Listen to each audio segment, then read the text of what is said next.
Welcome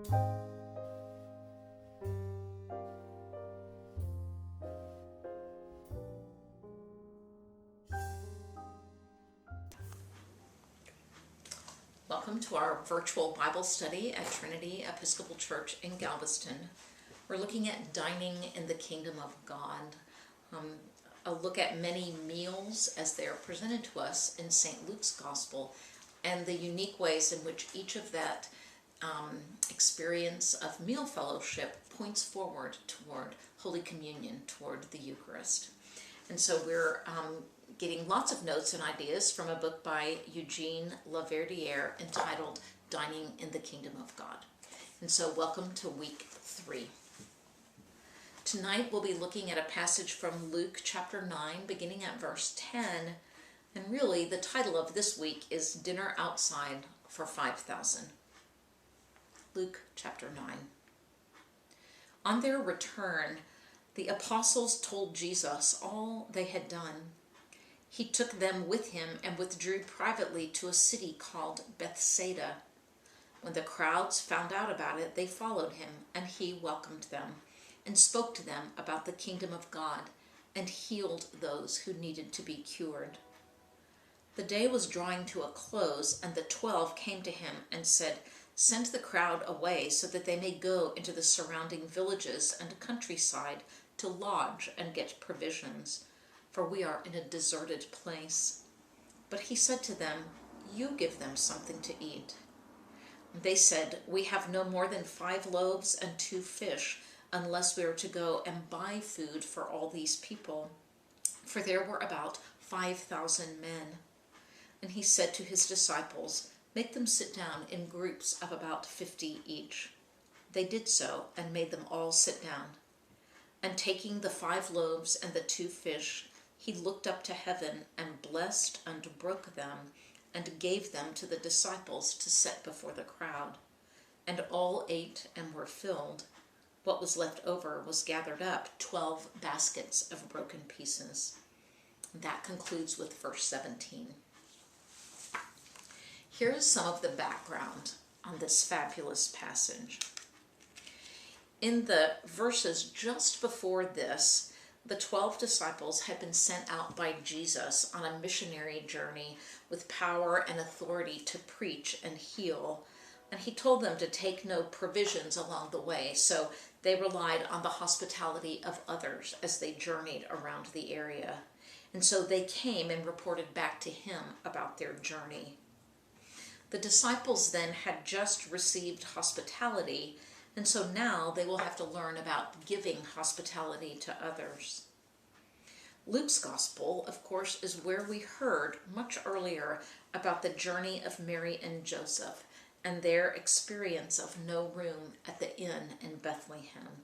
So the hospitality was denied to the parents of Jesus, and so this is a way of circling back and providing that hospitality. The gathering. In the last 2 meals that we spoke about, Jesus was the guest in someone's home, and he was invited by the host, Levi, the tax collector in one instance, and then Simon the Pharisee in the other. Now this is completely different because he is the host, and no formal invitations were needed.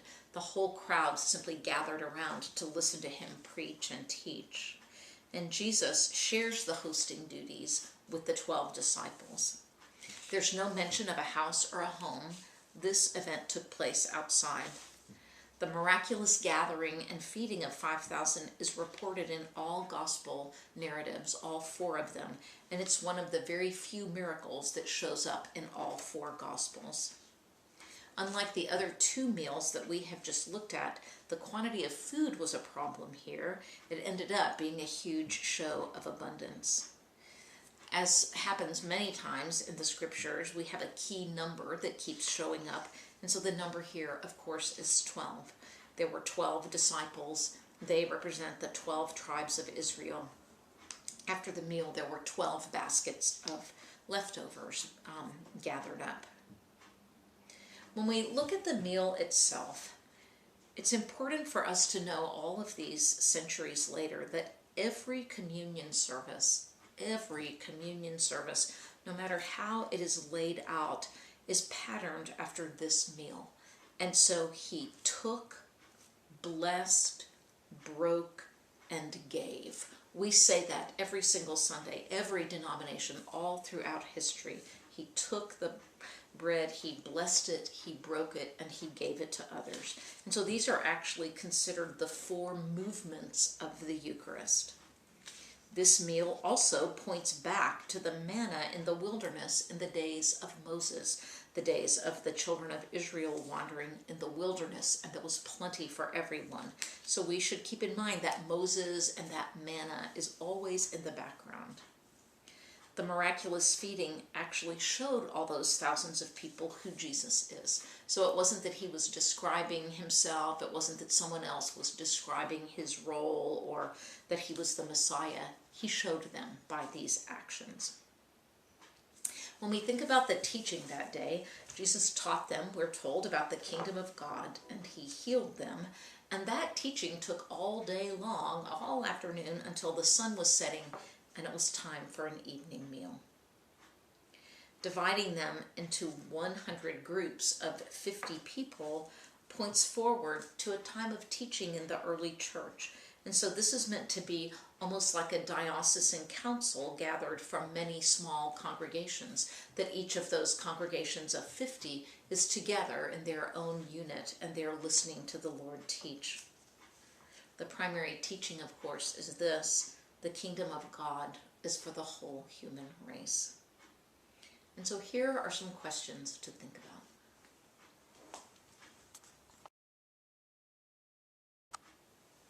How does this particular meal point forward toward a communion service?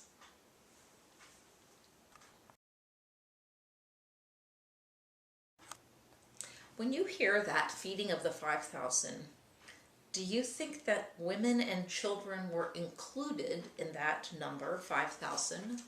Or do you think that in addition to the 5,000, there were also women and children?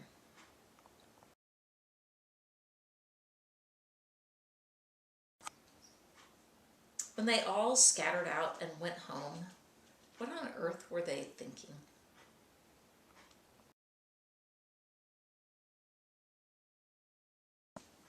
Have you ever been in a crowd of 5,000 people? What was the event and what was it like? And have you ever been to a church service which had 5,000 people present, all under one roof? What was that like? Next week, we're going to go into the kitchen of a very different kind of gathering, far fewer than 5,000 people, when Jesus encounters his good friends Mary and Martha of Bethany.